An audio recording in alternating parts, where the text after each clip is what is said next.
नमस्कार, मैं हरीश गौड़ आप सबका स्वागत करता हूं आपके अपने शो में fit and fine, healthy body, healthy mind and happy life. स्व स्थिति, स्वास्थ्य जो हमारा है वो स्व स्थिति पर, स्वयं में स्थित होने पर डिपेंड करता है, यानी मेडिटेशन पर डिपेंड करता है। Meditation means connection with truth. Doctor साहब ने बताया था पिछले एपिसोड में कि मेडिटेशन के द्वारा कैसे हम शारीरिक और मानसिक रूप से स्वस्थ रह सकते हैं। आज इसी चर्चा को आगे बढ़ाएंगे। डॉक्टर सतीश गुप्ता जी हर बार की तरह हमारे स्टूडियो में आज भी मौजूद हैं। आइए उनका स्वागत करते हैं। डॉक्टर साहब, आपका बहुत बहुत स्वागत है।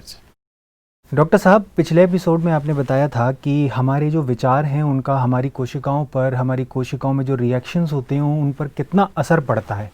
और उससे पहले आपने बताया था कि 3 तरह के लोग होते हैं, उसमें भी हमारी शारीरिक बीमारियां जो हैं वो भी हमारे मन से कनेक्टेड हैं। हमारे विचारों के आधार पर हमें मनोरोग और शारीरिक रोग होते हैं। बट इंसान अगर खुद अपनी हेल्प ना कर पाए तो डॉक्टर इसमें क्या हेल्प कर सकते हैं उन लोगों को स्वस्थ रहने में, मानसिक रूप से और शारीरिक रूप से? बेसिकली डॉक्टर्स जो आज मॉडर्न हेल्थ केयर में वो तो हेल्प नहीं कर पा रहे हैं जी। अगर देखें तो मैंने बताया पहले बीमारियां बहुत बढ़ती जा रही हैं, चाहे मानसिक हों चाहे वो शारीरिक हों, बढ़ती जा रही हैं। आज लगभग हर आदमी या तो शारीरिक तौर से बीमार है या मानसिक तौर से बीमार है, लगभग हर आदमी। मैंने वही बताया था 100 लोगों को 200 बॉडी की बीमारियाँ, फिजिकल शरीर की बीमारियाँ, हर आदमी को 2 बीमारी तो एवरेज है ही हैं जो एडल्ट्स में सर्वे किया गया। और मानसिक बीमारियां हैं, सभी लोग जल्दी चिंता, गुस्सा, उदासी से ग्रसित हैं, है ना। तो सभी लोग आज तो फिर वो कुछ लोग उस रेंज से थोड़े बाहर निकल जाते हैं तो स्किज़ोफ्रेनिया हो जाता है, डिप्रेशन हो जाता है, पैनिक अटैक्स आते हैं, ओसीडी हो जाता है, फोबियाज़ हो जाते हैं।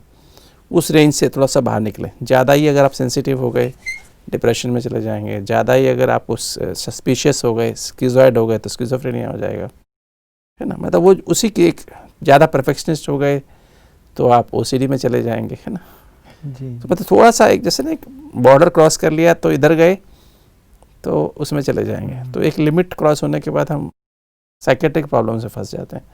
और जब तक वो साइकेट्रिक प्रॉब्लम का रेंज नहीं आई है तब तक हमारे शरीर पे असर होता रहता है, हार्ट पे, डायबिटीज़, है ना, हार्ट की आर्टरीज बंद होती रहते हैं, ब्लड प्रेशर, एसिडिटी, दमा, माइग्रेन, है ना, हमारी और ओबेसिटी, पेट मोटा हो जाएगा, हमारे घुटने खराब हो जाएंगे, कमर खराब, गर्दन खराब हो जाएगी, स्किन के रोग, सोरियोसिस हो जाएगा, ulcerative colitis, irritable bowel syndrome हो जाएगा। तो ये प्रॉब्लम्स होती रहती हैं। तो डॉक्टर्स जो हैं बेसिकली बीमारी होने के बाद एक्चुअली जो हम जो मॉडर्न हेल्थ केयर में इलाज करें ना, वो टिप ऑफ द आइसबर्ग का करें। जैसे एक होता है आइसबर्ग होता है ना, एक बर्फ़ का बड़ा टुकड़ा हिमखंड होता है, उसको पानी में डाल दो, कितना % डूब जाता है पानी में? 90% पानी में डूब जाता है। दिखाई सिर्फ 10% ही दिखाई देता है ना। तो हम जो हैं डॉक्टर्स बेसिकली उस 10% का इलाज कर पा रहे हैं, क्योंकि बीमारी होने के बाद हमारे पास पेशेंट आता है। बीमारी होने से पहले हमारे पास नहीं आता है। हॉस्पिटल में आदमी तब आता है, डॉक्टर के पास आदमी तब आता है जब बीमारी आ जाती है। पर जो अंदर बीमारी डेवलप हो रही है अंदर, जो मन के लेवल पे, जैसे हमने बताया, हमने एक बार शायद बात नहीं की है, 4 फेज़ में बीमारी आती है। पहले साइकिक फेज़, फिर साइकोसोमेटिक फेज़, फिर सोमेटिक फेज़ और चौथी ऑर्गेनिक फेज़। साइकिक फेज़ में क्या होता है, जो हमारे विचार जैसे नेगेटिव विचार, जैसे हम एक तो एक्सेसिव और repetitive psychological and emotional trauma, मतलब एक थोड़ा बहुत नहीं, जैसे किसी ने एक बार कुछ कह दिया उससे बीमार नहीं होते हैं। एक्सेसिव एंड रेपिटेटिव, सपोज एक पति पत्नी का संबंध ठीक नहीं है, आपस में उनकी ठीक बनती नहीं है, तो क्या होगा, सुबह शाम एक दूसरे को क्रिटिसाइज करेंगे, एक दूसरे झगड़ेंगे, परेशान। वो एक्सेसिव एंड रैपिड, सुबह भी होगा शाम को भी होगा। आदमी सुबह काम करने जाएगा तब उसके पहले भी होगा, आने के बाद भी होगा, सारा दिन पत्नी भी टेंशन में रहेगी। तो एक्सेसिव एंड रेपिटेटिव कई सालों से होता रहा। ऐसे बच्चों का आपस में, किसी बच्चे का और माता पिता का ठीक नहीं है, दोस्त का ठीक नहीं है, एम्प्लॉयर्स का और एम्प्लॉय का ठीक नहीं है ना। देख रहे फ्रिक्शन होता है जहाँ पर रेगुलर रहता है, रोज की रोज। आज समाज में क्या हो रहा है, हमारी ईगो इतनी ज़्यादा हो गई, ईगो सेंट्रिक हो गए, तो ईगो क्लैशेस होते रहते हैं, नहीं, कॉन्फ्लिक्ट्स होते हैं आपस में बहुत ज़्यादा। तो आज हम क्या है, कई बार हमारा स्वभाव इतना, नेचर ऐसी हो जाती है कि हम दूसरों से इंटरेक्ट नहीं कर पाते ढंग से। तो ये जो एक्सेसिव एंड रेपिटेटिव, आज जो समाज में जिस तरह से देख रहे हैं अभी प्रॉब्लम्स बढ़ रही हैं, ये सब क्यों बढ़ गए अचानक? मैंने बताया 1970 के पहले ये जो कम्युनिकेबल डिजीज, इन्फेक्शन ही प्रधान थे। और हमने सोचा था इन्फेक्शन में हमने विजय पा लिया, हम जीत गए, बस अब तो बीमारियाँ ख़त्म हो जाएंगी। आज 80% के आसपास जो है नॉन कम्युनिकेबल डिजीज़ हैं, जो बताया मैंने आप, जैसे आजकल जो मन के स्ट्रेस रिलेटेड हैं, साइकोसोमेटिक हैं, है ना। कुछ देशों में तो 95% बीमारियाँ साइकोसोमेटिक हैं, है ना, 95% और मोर। जो बहुत डेवलप्ड हो गए वहाँ पे इन्फेक्शन तो ख़त्म ही हो गए हैं। हालांकि जैसे अभी कोरोना चल रहा है वो उसकी बात अलग है, किंतु वो तो सारे देशों में आ गया, क्योंकि वो अब इन्फेक्शंस भी ऐसे ऐसे हो गए हैं जो कि हमारी इम्यूनिटी कम होने से इन्फेक्शन जो है, ऐसे बैक्टीरिया, ऐसे वायरस आ गए, ऐसे फंगस आ गई हैं कि वो हमारे ठीक ही नहीं होती। दवाई कितनी मर्जी खा लो, एंटीबायोटिक काम ही नहीं कर रही हैं। उनमें इम्यूनिटी, उन्होंने अपने आप को म्यूटेशन करके अपने आप को चेंज कर लिया है। वो सुपर बग्स बन गए। सुपर बग्स में ना वो किसको दवाइयाँ काम नहीं कर रही। कोई दवाई बनाते हैं, वैक्सीन बनाते हैं, उसके बाद थोड़े दिन में बैक्टीरिया अपनी स्ट्रक्चर चेंज कर लेता है, वायरस अपनी म्यूटेशन करके बदल लेता है। वो तो इस तरह से प्रॉब्लम जो बेसिकली, तो साइकिक फेज जो है ना वो है हमारी मन की फेज, जिसमें excessive and rapid psychological emotional trauma, और उसकी वजह से फिर हमारा अंदर अंदर hostility, anger, feeling of isolation, feeling of मतलब अपने मन की बात किसी को कह नहीं पा रहे हैं, लैक ऑफ इमोशनल सपोर्ट, किसी को अपने मन की भावना व्यक्त नहीं कर पा रहे, लैक ऑफ सोशल सपोर्ट, मुझे सब समाज में कोई ऐसी मदद नहीं कर रहा है। फिर अंदर से जो है, अंदर से एंजाइटी, फियर, और फिर family stress and job stress. ये सारा कुछ मिलकर क्या करता है, हमारे जो दिमाग में सोचने की साइकिक फेज में ऐसा होता है। और ये सबके अंदर है, हम सबके अंदर है जी। मैं समझता हूँ धरती पर आज 780 करोड़ लोग हैं, उसमें से एक भी व्यक्ति, बच्चों को छोड़ दो सिर्फ, मतलब जो 3-4 साल के नीचे बच्चों को छोड़ दो, उसके अलावा लगभग सभी के अंदर सभी के सभी सफ़र कर रहे हैं। 780 करोड़ में से मैं 700 करोड़ तो सफ़र कर ही रहे हैं। 80 करोड़ बच्चे निकाल दो छोटी उम्र के, बाकी जो सभी के सभी सफ़र कर रहे हैं। और उसकी वजह से हमारा ब्रेन जो ना हाइपर एक्टिव हो जाता है। अब मेरे को लगातार कांस्टेंट स्ट्रेस है, कांस्टेंट, क्या करूं, कैसे करूं, कहाँ जाऊं, हर समय ना एक फीलिंग, मुझे कोई प्यार नहीं करता है, लैक ऑफ लव फीलिंग हो रही है। सब जगह समाज में अपने आप को लोग ईगोसेंट्रिक, घर में जाओ घर में भी ईगोसेंट्रिक, ऑफिस में जाओ ऑफिस में ईगोसेंट्रिक, सब जगह सब अपनी उनकी ईगो को सेटिस्फाई करते रहो, आपस में कन्फ्लिक्ट्स हैं उनको सेटल करते रहो, दिन रात यही सोच लगी रहती है ना। चाहे बड़े ऑफिस हो, पढ़ा लिखा अनपढ़ कोई भी हो, गरीब अमीर, जवान बूढ़ा, सब की हालत ऐसी हो रखी है। तो वो उसके कारण से क्या हो रहा है कि हमारा जो ब्रेन हाइपर एक्टिव, हम सबका जो ब्रेन आज से 50 साल पहले था ना, आज ऐसा ब्रेन किसी का भी नहीं है जी। ब्रेन हाइपर एक्टिव है। हमारे ब्रेन में 100 अरब न्यूरॉन्स हैं, और हर न्यूरॉन के बीच में, जैसे न्यूरॉन है ना, ये न्यूरॉन यहाँ खत्म हुआ, इसका हेड है यहाँ पे, और ये टेल है, और फिर इसकी यहाँ पर हेड है, ये हेड है इसका, मान लीजिए ये हेड है। अब इसको इससे ऐसे जुड़ा हुआ नहीं है, बीच में गैप है जी। इसमें से करंट इसमें जाने के लिए न्यूरोट्रांसमीटर केमिकल निकलेगा, वो केमिकल इसमें से ट्रांसफ़र, वो मैसेज यहाँ से कैसे जाएगा, इसमें वो केमिकल निकलेगा जिससे एसिटाइलकोलिन है, डोपामिन है, ऐसे कई सारे, सेरोटोनिन है, कई सारे न्यूरोट्रांसमीटर्स कहते हैं, वो निकलेगा, फिर वो मैसेज आगे जाएगा, फिर वो मैसेज आगे जाएगा इसके थ्रू, केमिकल के थ्रू। अब मान लीजिए मैं बहुत सारा सोच रहा हूँ, बहुत सोचे जा रहा हूँ, जो चीज़ मुझे एक बार सोचनी चाहिए उसको मैंने 50 बार सोच लिया, 100 बार सोच लिया, और प्रेशर में आके सोच रहा हूँ, तो ये केमिकल एग्जॉस्ट हो जाएगा ना, हो जाएगा, केमिकल एग्जॉस्ट हो गया। तो सोचते सोचते सोचते वो एसिटाइलकोलिन केमिकल जो होता है ना, वो बहुत ज़्यादा लेवल बढ़ जाता है ब्लड में, न्यूरोट्रांसमीटर बहुत ज़्यादा बढ़ जाता है। और जब हम ऐसा लगातार सोचते हैं तो क्या होता है, और वो नेगेटिव सोच है, जब नेगेटिव सोच होती है तो हमारे दो सिस्टम है, सिंपैथेटिक सिस्टम और एक पैरासिम्पैथेटिक सिस्टम, हाइपोथैलेमस से निकलते हैं। यहाँ सीट ऑफ द सोल है, ये सीट ऑफ द सोल यहाँ से 2.5 इंच अंदर, यहाँ से 3 इंच नीचे, हाइपोथैलेमस और पिट्यूटरी के जंक्शन पे है सीट ऑफ द सोल। मतलब जो बीइंग कहते हैं ना, जो आत्मा, लिविंग एनर्जी, वो यहाँ है, और उसके नीचे से हाइपोथैलेमस से वो निकल रही है, 2 ट्रैक्ट्स निकल रही है। सिंपैथेटिक सिस्टम हमारा सिंपैथेटिक माना स्ट्रेस रिस्पॉन्स। जब हमारे साथ कोई कंडीशन आई, कोई हमारे साथ कंडीशन ऐसे आई, जल्दी, चिंता, गुस्सा, उदासी वाली, किसी ने, हम हर्ट हुए किसी बात से, तो सिंपैथी, ये हमारे उस रिस्पॉन्स में हार्ट रेट बढ़ा देता है, ये सिस्टम ब्लड प्रेशर बढ़ा देता है, हमारी जो है ना, हमारी जो हम लड़ने के लिए तैयार, हमारी मसल्स टाइट हो जाती हैं, है ना, और हमारा ब्लड थिक हो जाता है, ज़्यादा ऑक्सीजन ले जाने के लिए थिक, गाढ़ा हो जाता है, थिक हो जाएगा। तो उससे क्या होता है, हमारा मतलब हम फाइट एंड फ्लाइट रिस्पॉन्स में आ जाते हैं। जी। और स्ट्रेस हार्मोन भी निकलने शुरू हो जाते हैं। एड्रिनल ग्लैंड एड्रेनलिन निकालना शुरू कर देती है, नॉर एड्रेनलिन निकालना शुरू कर देती है, और कॉर्टिसोल ज़्यादा निकलना शुरू हो जाता है। तो हम फाइट एंड फ्लाइट मोड में आ जाते हैं जी। और उसमें हम एनर्जी बहुत तेज़ी से जलती है। आप समझिए जो एनर्जी शायद मेरी पूरे 24 घंटे काम आती, वो एनर्जी मेरी आधे घंटे में ख़त्म हो गई, जल गया जैसे एनर्जी जल जाती है। तो हमें अंदर से ऐसे एकदम सैड महसूस करते हैं, लैक ऑफ हेल्थ महसूस करते हैं, मतलब वी फील डिसईज, अंदर से एक बेचैनी महसूस करते हैं, मानसिक भी और शरीर में भी बेचैनी महसूस करते हैं।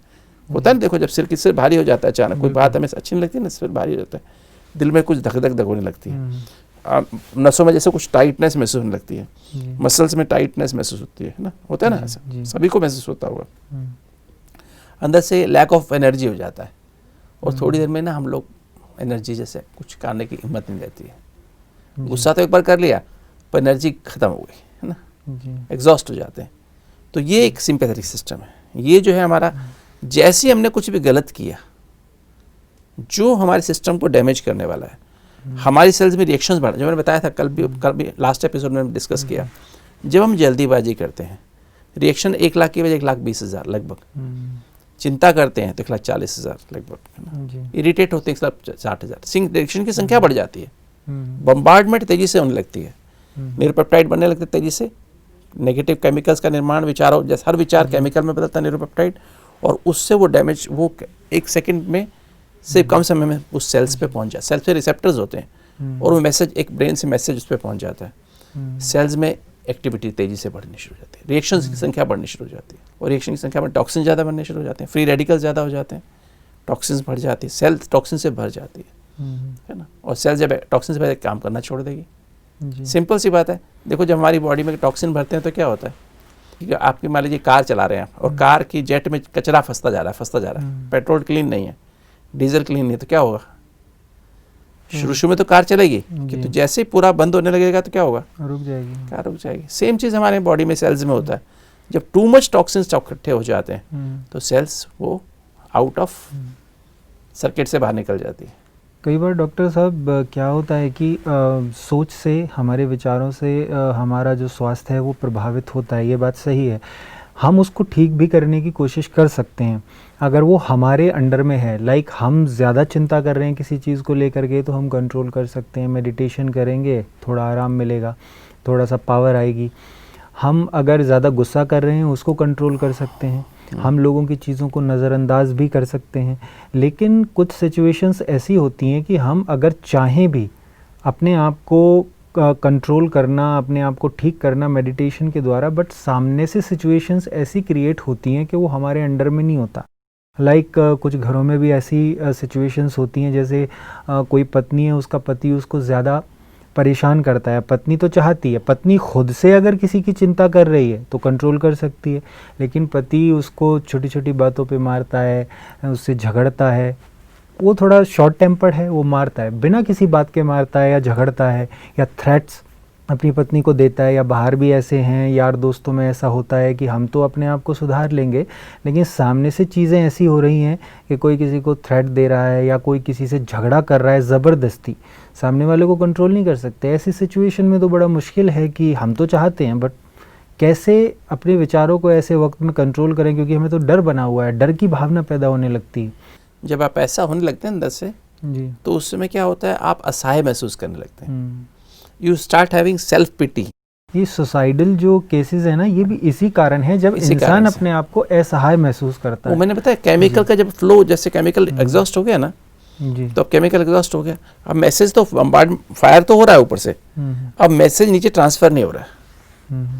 करंट जो यहाँ से फायर तो हो रहा है, महसूस तो चल रही है, पर वो अंदर हाथों में करंट आनी चाहिए, हार्ट में करंट आनी चाहिए, लंग्स में करंट आनी चाहिए, पैरों में करंट आनी चाहिए, वो करंट ट्रांसफर नहीं हो रही ना जी, तो क्या हो रहा है, बॉडी इनएक्टिव होती जा रही है, तो दैट इज डिप्रेशन। बीमार वो भी है जो थ्रेट दे रहा है, दूसरे इंसान को डिप्रेशन में ला रहा है, और दूसरा इंसान भी बीमार है क्योंकि वो असहाय है। बिल्कुल, डिप्रेशन इसी कारण से हो रहा है कि अंदर हमारे ब्रेन में ही सर्किट चले जा रहे हैं, चैनल्स चली जा रही हैं आपस में ना, क्या होता है शॉर्ट सर्किट नहीं हो जाता, जैसे शॉर्ट सर्किट ब्रेन में ही हो रहा है, पर वो बॉडी में ट्रांसफर नहीं हो रहा है। डिप्रेशन वाला क्या पड़ा रहता है, निढाल पड़ा रहता है, कुछ करता ही नहीं है ना, तो ये इस तरह से डिप्रेशन के रूप में, स्किज़ोफ्रेनिया के रूप में ये प्रॉब्लम फिर बाद में बन जाती है। इसमें क्या होता है, आदमी क्या हमेशा एंशियस रहता है जी। कोई ना कोई डिजास्टर होने वाला है। टेलीफोन घंटी बजेगी ना तो क्या होगा, अरे कुछ गलत न्यूज़ तो नहीं आ गई, कुछ ऐसा तो नहीं होगा, इम्पेंडिंग डिजास्टर ऐसा होने लगता है, फील होता है, नींद आनी बंद हो जाती है। मेडिटेशन से वो चीज़ कर तो सकते हैं नहीं, पर उसमें क्या है, यहाँ पर क्या है, ऐसी सिचुएशंस को चेंज कर सकते हैं क्या मेडिटेशन से? कर सकते हैं, वही मैं आपको बता रहा हूँ। साइकिक फेज में जो है क्या होता है, बीमारी को हम चेंज कर सकते हैं पूरा। और वो जो बेसिक कॉन्सेप्ट है जो हमने बताया, इसमें डॉक्टर कुछ नहीं कर सकता है आपका। आप ऐसे स्टेज में डॉक्टर के पास जाएं, डॉक्टर क्या कहेगा, डॉक्टर आपको नींद की गोली दे देगा, ठीक है, नींद नहीं आ रही, नींद की गोली दे देगा। अच्छा, एंजाइटी हो रही है, आपको एक एंटी एंजाइटी टैबलेट दे देगा। अच्छा, अगर नींद आती बहुत है लेकिन प्रॉब्लम वही है जो आप बता रहे हैं, लाइक मेंटल प्रॉब्लम है, डिप्रेशन है या एंजाइटी है, नींद पूरी आती है, ऐसी सिचुएशन में भी नींद की गोली दी जाती है? अगर सोच ज़्यादा चल रही है ना, सोच ज़्यादा चल रही है, चिंता, जैसे पता है इम्पेंडिंग डिजास्टर, कुछ होने वाला है, ऐसे डर लग रहा है अंदर से, फोबिया जैसे अंदर पैदा हो गया, तो फिर उसकी दवाएं देनी पड़ेंगी। पर इसका वो परमानेंट इलाज नहीं है। आपने 6 घंटे गोली खाई, 6 घंटा नींद आ गई, गोली का इफेक्ट खत्म हुआ, फिर शुरू हो गया एंजाइटी का इफेक्ट। आपने गोली खाई, 12 घंटा असर हुआ, फिर असर खत्म होते, फिर एंजाइटी उतनी आ गई। और जरूरी नहीं कि एंजाइटी खत्म हो जाए गोली खाने के बाद भी, ठीक है। तो there is no sure guarantee about it, but इसका जो बेसिक जो है ना, क्योंकि इसका जो एक हेल्दी शब्द है ना, कहते हैं हेल्दी शब्द ना, 2 शब्दों से बना हुआ है, हील प्लस दाई, हील दाई सेल्फ, अर्थात हील योर सेल्फ। इसका मतलब क्या है, इस सारी धरती पर, सारे प्लेनेट पर एक ही व्यक्ति जो आपको हील कर सकता है, वो कौन है? डॉक्टर है क्या? डॉक्टर टेम्परेरीली आपको हेल्प कर सकता है, किंतु परमानेंट ठीक नहीं कर सकता है। आपके माता पिता, कोई बच्चा है, मान लो यंग लड़का है या यंग लड़की है, कोई कॉलेज में पढ़ रही है, कुछ है, उसको डिप्रेशन हो जाता है, या उसको ऐसा कुछ दिमाग में बहुत साइकोलॉजिकली इमोशनल ट्रॉमा चल रहा है, बार बार चल रहा है, कॉलेज में उसको तंग कर रहे हैं, या कोई फ्रेंड उसका तंग कर रहा है उसको, है ना। लड़के लड़की कॉलेज में होते हैं ना, कई बार लोग इसके पीछे ही पड़ जाते हैं, मतलब उसको बार बार एक वो बना लेते, टारगेट बना लेते हैं। ऐसी सिचुएशन बड़ी आती है, ऐसे में तो अपने आप को संभाल भी यंग लोगों को बहुत प्रॉब्लम होती है। सामने से ही प्रॉब्लम्स आ रही हैं, तो खुद आप नए नए कॉलेज में जाते हो, वहाँ मेडिकल कॉलेज में है, रैगिंग कितनी होती है, बहुत। अभी तो कम हो गई, कि तो पहले तो कितनी रैगिंग होती थी, लोग सुसाइड तक कर लेते भी हो जाती है। जो लोकल एरियाज हैं, जैसे हमारे उस साइड में भी कुछ कॉलेजेस में होती थी। हाँ, मतलब रैगिंग बहुत ज़्यादा, तो कितने लोग साइकिल मतलब ट्रॉमा में रहते हैं, तो उसकी वजह से ट्रॉमा हो जाता है।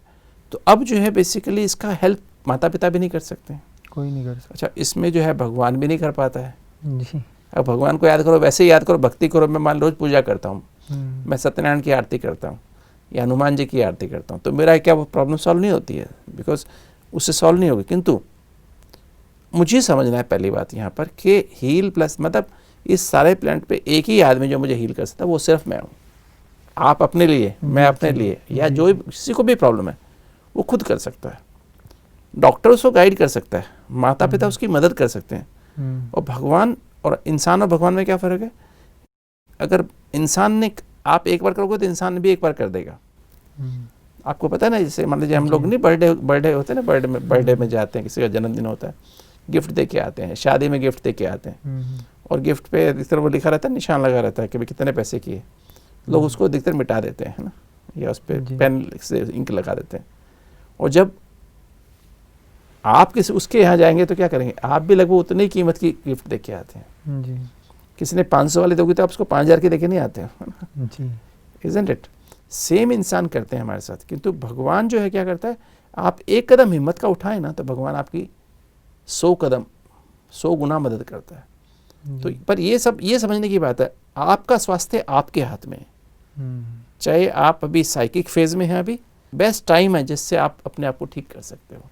अगर आपको कोई एक्सेसिव साइकिक ट्रॉमा हो रहा है, या आप एंगर, गुस्सा आ रहा है, हॉस्टिलिटी फील हो रही है, सिनिज्म, दूसरों के दोष दिखाई दे रहे हैं, आपके अंदर हेट्रेड, जेलसी आ रही है, आपके अंदर आइसोलेशन की फीलिंग आ रही है, आपके अंदर एंजाइटी हो रही है, बहुत फियर पैदा हो रहा है, फैमिली स्ट्रेस पैदा, जॉब स्ट्रेस पैदा हो रही है, तो आपका ब्रेन सोचे ही जा रहा है, नींद आनी बंद हो गई है, आपको इम्पेंडिंग डिजास्टर लग रहा है लाइफ में, ब्रेन सारा टाइम सोच रहा है बहुत ज़्यादा।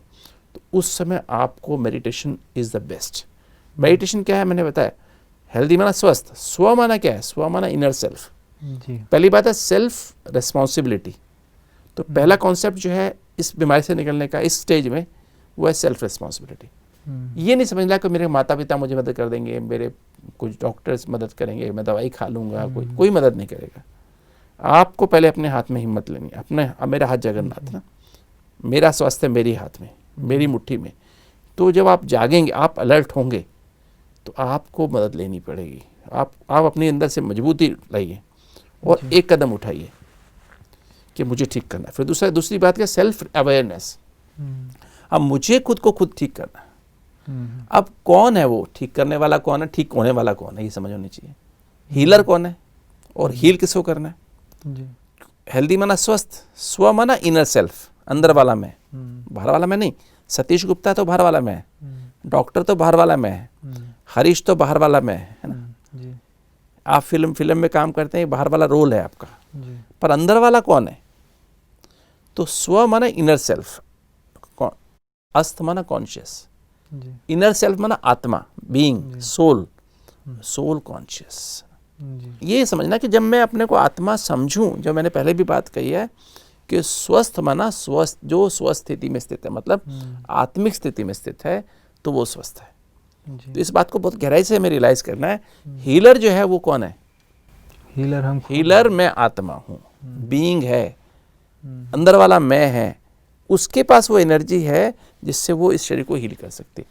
हील किसको करना, मन को हील करना। मन में प्रॉब्लम है, मानसिक स्वास्थ्य खराब हो गया, सोच बहुत तेज चल रही है, नेगेटिव चल रही है, इंजूरियस चल रही है, और शरीर में बीमारी हो गई, हार्ट की धड़कन बढ़ गई है, बीपी बढ़ गया है, शुगर बढ़ गई है, मोटापा चढ़ गया है ना, घुटनों में दर्द हो रहा है, गर्दन में दर्द हो रहा है, चक्कर आ रहे हैं, है ना, जो भी प्रॉब्लम, माइग्रेन हो रहा है, कब्जी हो गई है, IBS हो गया है, अल्सरेटिव कोलाइटिस हो गया, दिमाग की बीमारी हो गई है, उसका असर हमारे शरीर पे पड़ के वो बीमारी के जीन्स जागृत हो गए।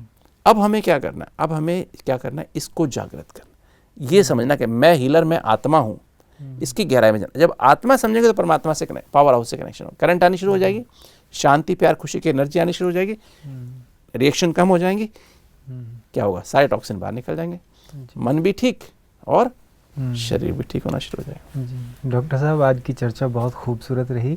आज की फिट एंड फाइन टिप आपकी तरफ से क्या है। इस सारे विश्व में एक ही व्यक्ति है जो आपको ठीक कर सकता है, वो स्वयं आप हैं। आप अपने हाथ में अपनी जिम्मेवारी लीजिए। अगर आप चाहे मानसिक स्वास्थ्य ठीक करना है या शारीरिक स्वास्थ्य ठीक करना है, heal thyself, heal yourself, अर्थात आपको अपनी हेल्थ को, अपने मन को और तन को खुद ठीक करना है। उसके लिए स्वयं को जानना है मैं कौन हूँ। और जब जिस दिन आप ये जान जाएंगे, इसमें टिक जाएंगे, तो आप देखेंगे आपके अंदर इतनी शांति प्यार खुशी, जो आत्मा है उसमें इतनी करंट परमात्मा से आएगी, आपका हर अंग में टॉक्सिन साफ हो जाएंगे, आपका अंग जो है सारे फूल की तरह से, कमल पुष्प की तरह न्यारे प्यारे हो जाएंगे, और बहुत सुंदर आपका हार्मनी, मेंटल और फिजिकल हार्मनी आप एंजॉय कर सकेंगे। इसके लिए याद रखें, आपका स्वास्थ्य आपके हाथ में। डॉक्टर साहब, आज की इस चर्चा के लिए आपका बहुत बहुत धन्यवाद। Thank you. डॉक्टर साहब ने बताया कि स्वस्थ रहने में डॉक्टर आपको गाइड कर सकते हैं, मदद नहीं कर सकते। आप अपनी मदद खुद कर सकते हैं। स्वयं स्थिति में स्थित होकर अगर आप अपनी ज्योति को जगाएंगे, अपने आप को जगाएंगे, तो आपका शरीर स्वस्थ हो जाएगा। ये सही है और ये बिल्कुल इम्पॉर्टेंट चीज़ है कि अगर आप अपनी स्वयं स्थिति में स्थित होते हैं तो आप अपने शारीरिक बीमारियों से बचे रह सकते हैं। एकमात्र यही उपाय है। तो अगले एपिसोड में हम इस चर्चा को आगे बढ़ाएंगे। डॉक्टर साहब हमारे साथ अगले एपिसोड में भी बने रहेंगे। आज के लिए हम आपसे विदा चाहते हैं। अगले एपिसोड में फिर आपसे मुलाकात होगी। तो देखते रहिए आपका अपना show fit and fine, healthy body, healthy mind and happy life. धन्यवाद।